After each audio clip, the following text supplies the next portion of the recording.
Hi friends, எல்லோருக்கும் மிகப்பெரிய வணக்கம். தமிழ் சினிமாவை மிகப்பெரிய லெவல்ல எதிர்பார்த்துட்டு இருந்த ஒரு படம் தங்கலான். இந்த படத்தோட ட்ரெய்லர் வந்து ரிலீஸ் பண்ணியிருக்காங்க.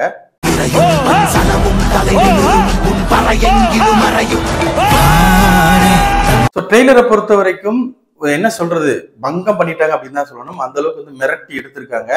ஒவ்வொரு ஷாட்டும் வந்து பார்த்து பார்த்து பண்ணியிருக்காரு ரஞ்சித். சும்மா வந்துட்டு ஸ்டார்ட்ல இருந்து எண்டு வரைக்கும் அனல் பிறகுதான் இருக்கு. ஒரு வித்தியாசமான கதைக்களத்தோட தான் வந்திருக்காரு. பயங்கரமான ஒரு விஷயம் என்னன்னா, மேக்கிங் வந்து பயங்கரமா பண்ணியிருக்காங்க. கண்டிப்பா வந்துட்டு ஒரு ப்ராப்பர் பேன் இந்தியன் படம் அப்படின்னு சொல்லலாம். தமிழ் சினிமால நிறைய படங்கள் சொன்னாலும் இந்த படம் வந்து ஒரு ப்ராப்பரா பண்ணியிருக்காங்க. ஒரு கரெக்டான ரூட்டை பிடிச்சு போயிட்டாரு. விக்ரமா இருக்கட்டும், பாரிஜிதா இருக்கட்டும், கரெக்டான ரூட்டை பிடிச்சு போயிருக்காங்க அப்படின்னே சொல்லலாம். ஸோ ட்ரெய்லர்ல ஒவ்வொரு சீனும் பார்க்க வந்துட்டு அவ்வளவு பயங்கரமா இருக்கு. எப்படி அதெல்லாம் எடுத்தாங்க அப்படின்ற மாதிரி தான் இருந்தது. ஸோ இந்த ட்ரெய்லரை பொறுத்த வரைக்கும் மிகப்பெரிய லெவல்ல டைரக்ஷன் டிபார்ட்மெண்ட்டுக்கு எந்த அளவுக்கு ஒர்க் இருக்கோ அதே அளவுக்கு ஆர்ட் டிபார்ட்மெண்டா இருக்கட்டும், சினிமாட்டோகிராஃபரா இருக்கட்டும், காஸ்டியூம் டிசைனரா இருக்கட்டும், மேக்கப் ஆர்டிஸ்ட், ஸோ இவங்களுக்குலாம் வந்துட்டு மிகப்பெரிய லெவல்ல வேலை இருந்திருக்கும் போல. ஸோ அந்த அளவுக்கு வந்துட்டு இந்த படத்துக்காக மிகப்பெரிய லெவலில் ஒர்க் பண்ணியிருக்காங்க. அதை பார்க்கும்போது நமக்கு வந்து கண் குளிர தெரியுது. ஸோ அந்த அளவுக்கு வந்துட்டு ரிஸ்க் எடுத்து நிறைய விஷயங்கள் பண்ணியிருக்காங்க. ஸோ ட்ரெய்லர் நல்லா இருக்கு சொல்லிட்டோம். இது எந்த மாதிரியான கதைக்களமா இருக்கும் அப்படின்னு சொல்லி ஒரு சின்ன ஒரு ப்ரெடிக்ஷன் வந்து இருக்கு. ஸோ எப்பயுமே நம்ம ட்ரெய்லர் பார்த்தா வந்து சொல்லுவோம். ஸோ அதையும் இதுல வந்து ரிவீல் பண்ணிருக்காங்க. படத்தோட ஒன்லைன் என்னவா இருக்கும், ஒன்லைன் இல்ல படத்தோட கதையே இப்படிதான் இருக்க போகுது அப்படின்றது ஓவரால் தெரிஞ்சிருச்சு அப்படின்னு சொல்லலாம். ஒரு பழங்குடியினரோட தலைவரா வந்துட்டு தங்கலான் ஸோ விக்ரம் அவர்கள் வந்து இருக்காங்க. ஸோ அங்க வந்து பாத்தீங்க அப்படின்னா ஒரு பிரிட்டிஷ்காரர் ஒருத்தர் வர்றாரு. ஸோ அவர் வந்துட்டு ஒரு உதவி கேட்டு வந்திருக்கேன் அப்படின்ற மாதிரி அங்க இருக்கக்கூடிய கேஜிஎஃப்ல இருக்கக்கூடிய தங்கத்தை வந்து எடுக்கிறதுக்கு பிளான் பண்ணி அதை வந்து இவங்களை வச்சே செய்ய வைக்கிறாரு. இன்னொரு பக்கம் பாத்தீங்க அப்படின்னா இவங்க மாளவிகா மோகனன் வந்துட்டு ஒரு வித்தியாசமான ஒரு ரோல் வந்து பண்ணியிருக்காங்க. ஒரு மாயாஜாலம் தெரிஞ்ச ஒரு மந்திரவாதி மாதிரி நிறைய மாயாஜால விஷயங்கள்லாம் அந்த ட்ரெய்லர்ல வந்து பார்க்க முடியுது நம்மளால. ஸோ அந்த மாதிரியான ஒரு கேரக்டர்ல வந்து இருக்காங்க. ஆரத்தி அப்படின்ற மாதிரி ஒரு கேரக்டர் வந்து பண்ணியிருக்காங்க. ஸோ அவங்களுக்கு வந்து தங்கம் தேவையா இல்ல வந்து அந்த இதை காப்பாத்தணுமா அப்படின்ற மோட்டிவ் வந்து கரெக்டா தெரியல. ஏன்னா ரெண்டு பேர் கூடயும் சண்டை போடுறாங்க. ஒரு பக்கம் விக்ரம் சார் கூடயும் சண்டை போடுறாங்க, இன்னொரு பக்கம் அவங்க கூடயும் சண்டை போடுறாங்க. இன்னொரு போர்ஷன் எல்லாம் பாத்தீங்கன்னா அந்த ட்ரெய்லர்ல ஒரு கிளைமேக்ஸ் போர்ஷன் மாதிரி தான் காமிச்சிருப்பாங்க. அதெல்லாம் வெறித்தனமா சண்டை போடுற மாதிரி தான் காமிச்சிருப்பாங்க. முக்கியமா இவங்க வர்ற இடத்துல வந்துட்டு ரொம்ப அமானுஷமான விஷயங்கள்லாம் இருக்க மாதிரி, ஃபைட்லயே வந்துட்டு விக்ரமுக்கு ஒரு மாதிரி ஆகிற மாதிரிலாம் வந்து காமிச்சிருப்பாங்க.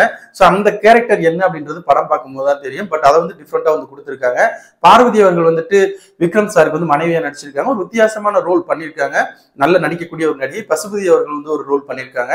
So overall trailer mass mass mass பக்கா மாஸ் அப்படின்னு சொல்லலாம்.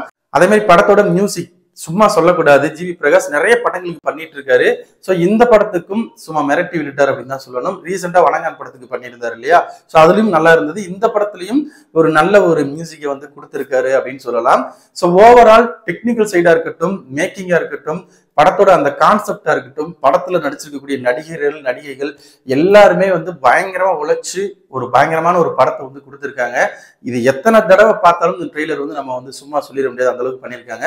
விஎஃப்எக்ஸ் தான் எந்த அளவுக்கு ஒர்க் அவுட் ஆக போகுதுன்னு தெரியல. ட்ரெய்லர்ல பார்க்கும்போது நல்லா இருக்க மாதிரி தான் தெரியுது. பட் வந்து பெரிய ஸ்கிரீன்ல எந்த அளவுக்கு ஒர்க் அவுட் ஆக போகுது அப்படின்றத வெயிட் பண்ணி தான் பார்க்கணும். பட் இன்னும் ஒர்க் பண்ணுவாங்க. ஆகஸ்ட் 15 ரிலீஸ் படம். ஸோ அதனால வந்துட்டு இன்னும் வந்து ரீஒர்க் பண்றதுக்கான வேலைகள் நிறைய இருக்கு.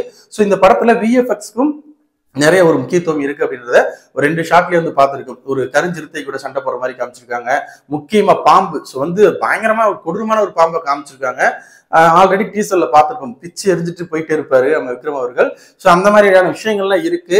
பட் ட்ரெய்லர் உண்மையிலே வந்துட்டு ஸ்டார்டிங்ல இருந்து எண்டு வரைக்கும் சூப்பரா இருந்தது. முக்கியமா எண்ட்ல அந்த சாங் வந்து கேட்க நல்லா இருந்தது. ஹெட்செட் போட்டு பாருங்க, ஏன்னா அந்த எக்ஸ்பீரியன்ஸ் வந்து அப்பதான் கிடைக்கும். நம்ம விக்ரம் சார் இவரை பத்தி பேசணும் கண்டிப்பா. ஏன்னா இவர் வந்து எந்த படம் கமர்ஷியலா பண்ணாலும் ஒரு 2-3 படம் ஸ்டார்டிங்ல போச்சு. அவர் வந்து கொஞ்சம் பீக் ஆகிற டயத்துல. அதுக்கப்புறம் என்னதான் இவர் வந்துட்டு கமர்ஷியல் படம் பண்ணாலும் நடிச்சா மட்டும்தான், இவர் வந்து உடலை வருத்தி நடிச்சா மட்டும்தான் அந்த படம் வந்து பெரிய லெவல்ல சக்சஸ் ஆகுது. ஸோ அதுக்கு சிறந்த உதாரணம் நிறைய படங்கள் இருக்கு.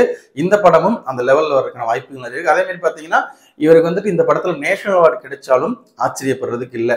ஸோ வந்து ரஞ்சித் வந்துட்டு ஒரு சூப்பரான ஒரு கதைக்களத்தோட வித்தியாசமான ஒரு படத்தை வந்து கொடுக்க போறாரு. Trailer overall super super super அப்படின்னு சொல்லலாம். மிஸ் பண்ணி கண்டிப்பா வந்து ட்ரெய்லர் போய் பாருங்க. இந்த ட்ரெய்லர் பார்த்தவங்க எப்படி இருக்கு அப்படின்றத கமெண்ட் செக்ஷன்ல மறக்காம கமெண்ட் பண்ணுங்க. நம்ம சேனல்ல போற வீடியோஸ் பிடிச்சிருந்தா லைக் பண்ணுங்க, கமெண்ட் பண்ணுங்க, ஷேர் பண்ணுங்க. அப்படியே நம்ம சேனலுக்கு கொஞ்சம் சப்ஸ்கிரைப் பண்ணி சப்போர்ட் பண்ணுங்க. அப்புறம் அடுத்த வீடியோஸ் போறதுக்கு மோட்டிவேஷன் ஆகும். Thank you friends.